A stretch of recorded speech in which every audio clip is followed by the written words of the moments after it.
Tonight, Building Atlanta for the Future, Mayor Andre Dickens has a $5 billion plan to improve neighborhoods across South and West Atlanta.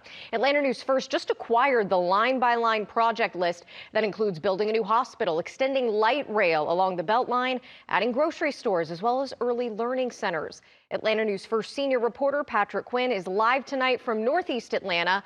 Patrick, this sounds great, but will this actually happen? Carly, that's the $5 billion question. Here is this line-by-line working project list for Atlanta's neighborhood initiative. Mayor Andre Dickens and his team say they're confident that this dream can be delivered. And that really is the question at this point. Will it happen? The mayor, they say Atlanta deserves it. A tale of two cities. Mayor Andre Dickens looking to revamp South and West Side Atlanta.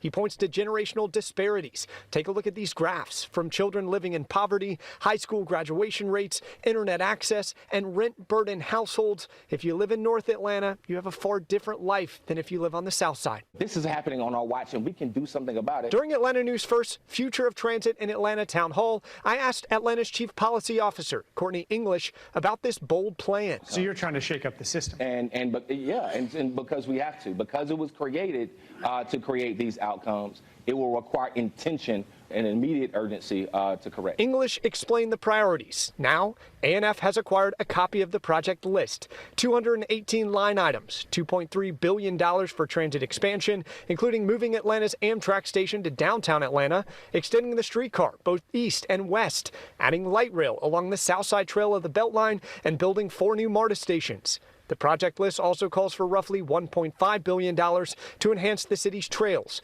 $1.4 billion for housing and health care, including a $100 million investment into a mystery initiative called Project Robin, what sources tell me includes a hospital south of I-20 in what is considered a healthcare desert. Is this just a Santa's wish list? I want the Corvette, and I want a new house, and I want a pony. Well, the list is $5.5 billion. That is more than 5 general fund budgets, right? More than 5 annual budgets. So I think it's going to take some time to digest it, to really pressure test it. Atlanta City Council President Doug Shipman said cities are having to work harder right now funding neighborhood initiatives like this due to lack of federal and state dollars trickling down to cities. Is the council on board? Shipman said it's too early to tell. If there was a tied vote on council right now, how would you vote? I have not decided how I would vote because I think this list is a work in progress. In addition to the council approving this plan, Fulton County and Atlanta Public Schools would have to agree to forego tax revenue, allowing Atlanta instead to tap into the needed tax dollars to fund this initiative. Fulton County Commissioner Dana Barrett said Fulton County must think for what's in the best interest of the county, not just Atlanta. We have a lot of big ticket items on our plate. You know, we have the jail to deal with, we have hospitals that we need to build, and we've got a lot going on. Barrett wants the city to open up negotiations to ensure all parties benefit Atlanta and beyond. We're at the place right now where we're talking about would you buy a house, and we don't really know the price. We need to be way more nuanced.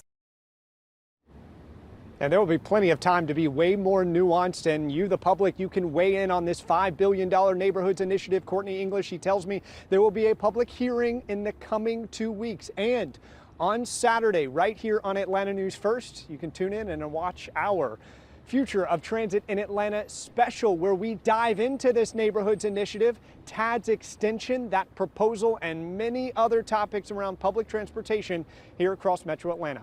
In Northeast Atlanta, Patrick Quinn, Atlanta News First.